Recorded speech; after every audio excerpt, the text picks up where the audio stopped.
Okay, I need to tell you something that happened this week because I am still shaking.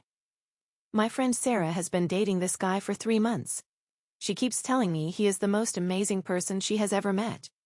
He texts her good morning every day, remembers every little thing she says, told her she was his soulmate after 2 weeks. And I am sitting there listening to her describe this guy and my stomach drops. Because she is describing my ex. Not like him. The exact same moves. The exact same lines, word for word. I have never felt this way about anyone. You are not like other girls. It is like they are reading from the same script. And that feeling in your stomach. That recognition. That is your pattern recognition system firing. Your brain is saying, I have seen this movie before and I know how it ends. That is exactly it. I know how it ends. Because I lived it. The obsession phase, then the tearing down, then the vanishing act, then the comeback tour. I went through all of it. And now I am watching my friend walk into the same trap, and I do not know how to explain what I am seeing without sounding crazy. You do not sound crazy. Here is what most people do not realize. About 1 in 25 people you meet has narcissistic personality disorder. A psychologist named Craig Malkin wrote a book called Rethinking Narcissism where he breaks this down. Only about 1 to 6% of the population. That sounds small until you do the math. That means in your office, in your friend group, in your dating pool, there is almost certainly someone running this pattern. Wait, 1 in 25? So statistically, I have definitely been in a room with multiple people like this, and had no idea? Almost certainly. And here is the thing. Most of them are not the obvious villain you picture. They are charming. They are magnetic. They make you feel special in a way nobody else does. That is the whole point. If you cannot spot the pattern, you will keep walking into it. And so will your friend Sarah. Okay, before we get into the actual playbook, I need to know something from you guys. Have you ever had someone make you feel like the most special person alive, and then suddenly treat you like you do not exist? Like a switch flipped? Drop your story in the comments because I have a feeling this is way more common than anyone admits. And if psychology content like this helps you understand people better, subscribe. We do this every week. All right, so let us talk about what you actually saw in those text messages. Because what you described, the obsession, then the tearing down, then the vanishing, then the comeback, that is not random. That is not just a bad relationship. That is a predictable sequence that researchers have mapped out. Okay, but I want to be careful here. Because everyone on TikTok calls their ex a narcissist. Like every person who ghosted someone is suddenly a clinical narcissist. That cannot be right. You are absolutely right to push back on that. And Malcolm makes this point really clearly. Narcissism is a spectrum. Everyone has some narcissistic traits. A little bit of narcissism is actually healthy. It is what gives you confidence, ambition, the ability to put yourself out there. The problem is at the extreme end. And the real issue is not the label. It is the pattern. I call it the narcissist playbook. 4 stages: idealize, devalue, discard, Hoover. And once you can see these 4 stages, you will never miss them again. 4 stages. Okay, walk me through them because I already know where my story fits, but I want to hear the science. Stage 1, idealize. This is the part that hooks you. And it is designed to hook you. In the beginning, this person makes you feel like the center of the universe. They text constantly. They remember every detail you mentioned. They mirror your interests, your humor, your values back at you. They fast-track intimacy. Soulmate talk after 2 weeks. Psychologists call this love bombing.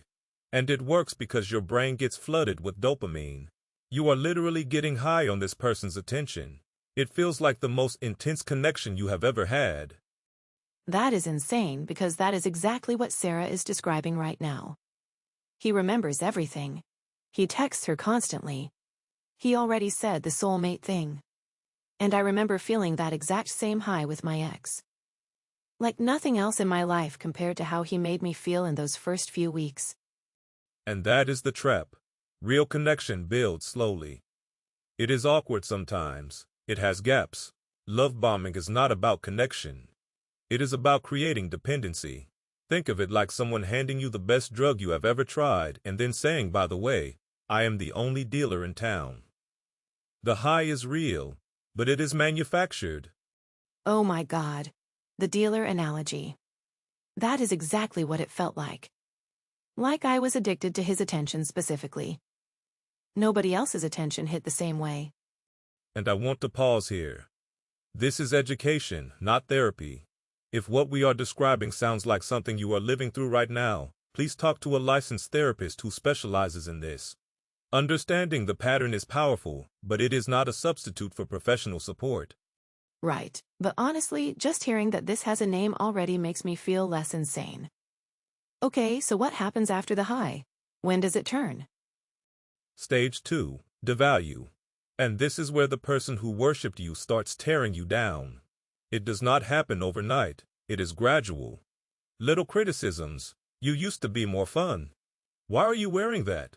Moving the goalposts so you can never quite win. You try harder and harder to get back to stage 1, but nothing works. And then comes the gaslighting.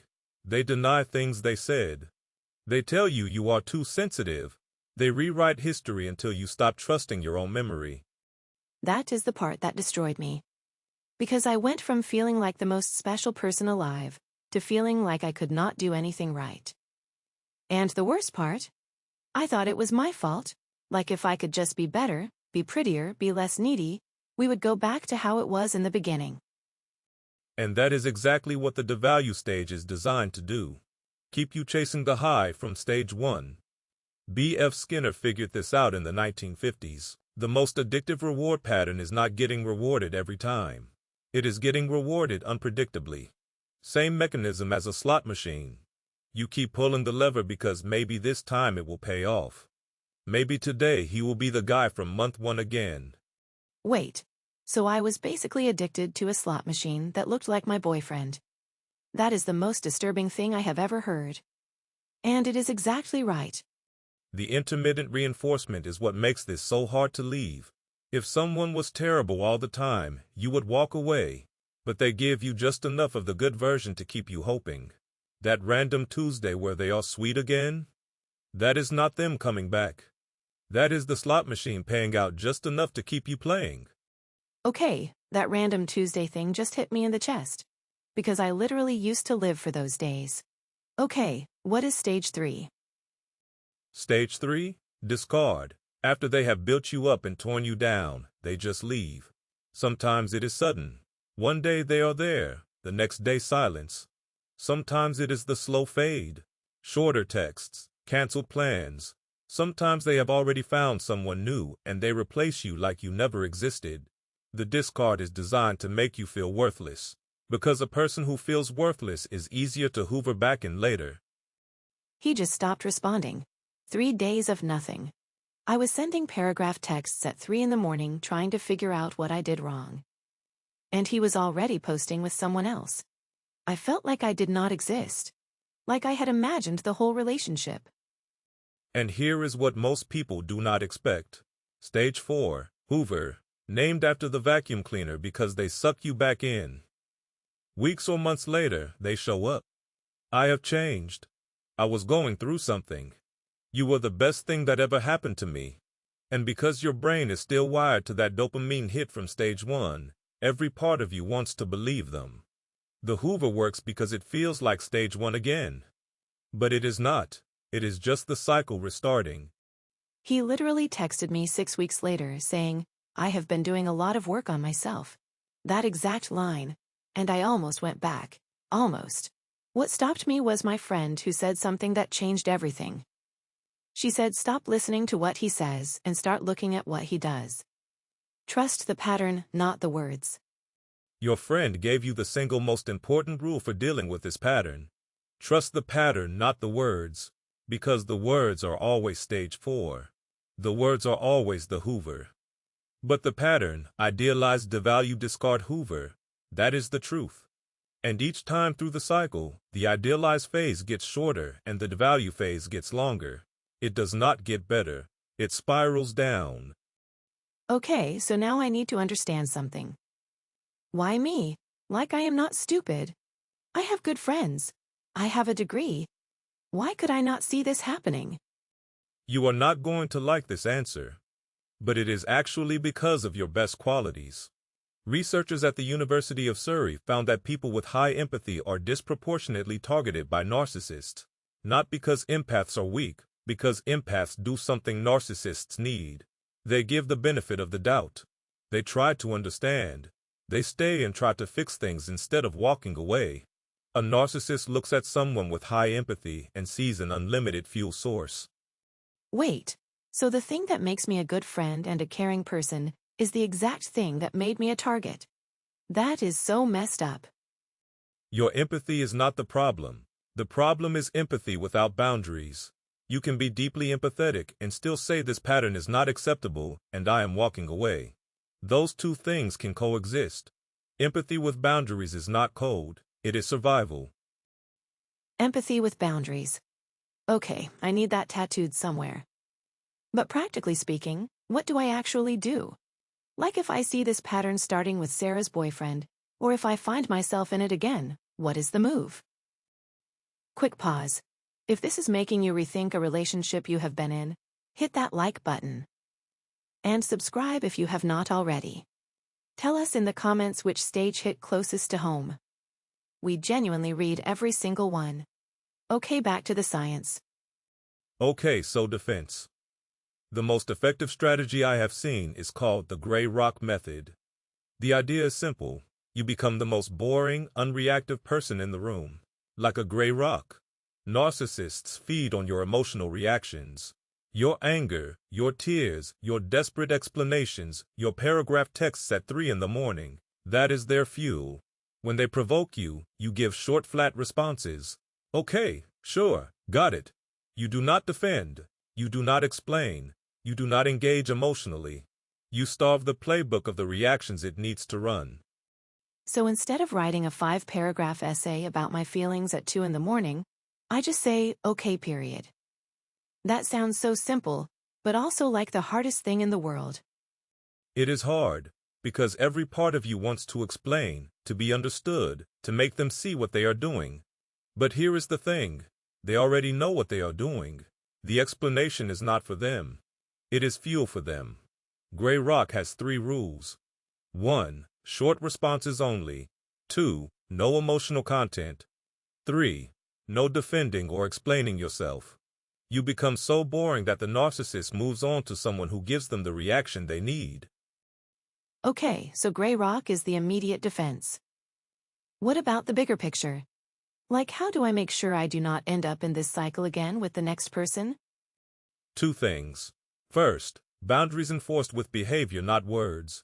A boundary is not something you announce and hope they respect.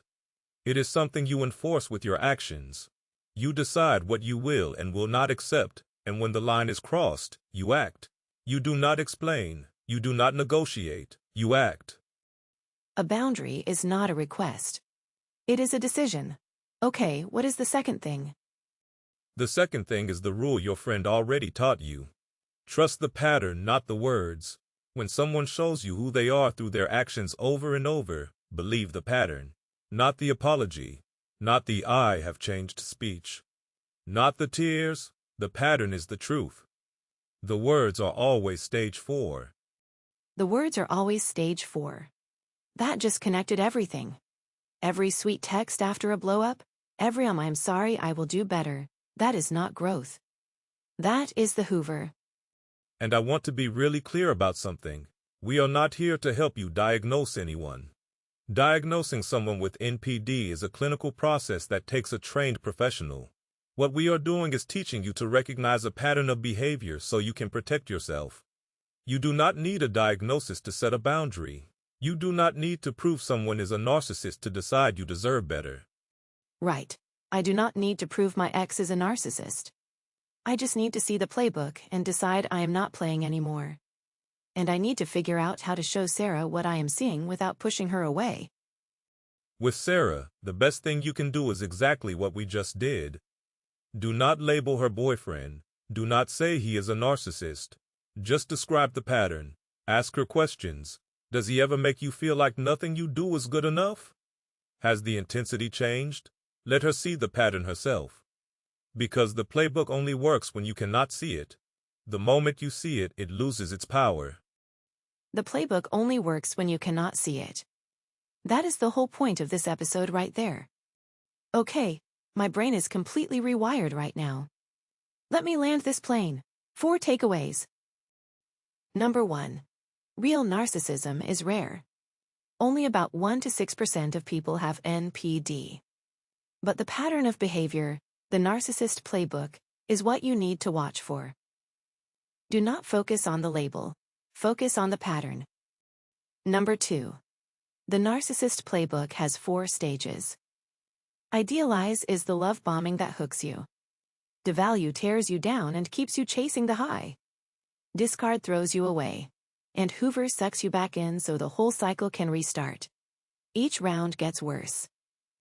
Number 3. If you have high empathy, you are not weak for falling for this. You were targeted because of your best qualities. But empathy without boundaries is a vulnerability. Empathy with boundaries is a superpower. And number 4. Your defense toolkit. Gray rock to starve the playbook of reactions. Boundaries enforced with behavior, not words. And the golden rule. Trust the pattern, not the words. If someone keeps running the playbook, believe the playbook. The playbook only works when you cannot see it. Now you can see it. That is all of it. You do not need to diagnose anyone to protect yourself. You just need to see the pattern. Once you see it, the playbook loses its power. If this helped you see a relationship more clearly, leave a comment and tell us what clicked. We read every single one. Follow the human code wherever you are listening. The human code. The science of why you do what you do.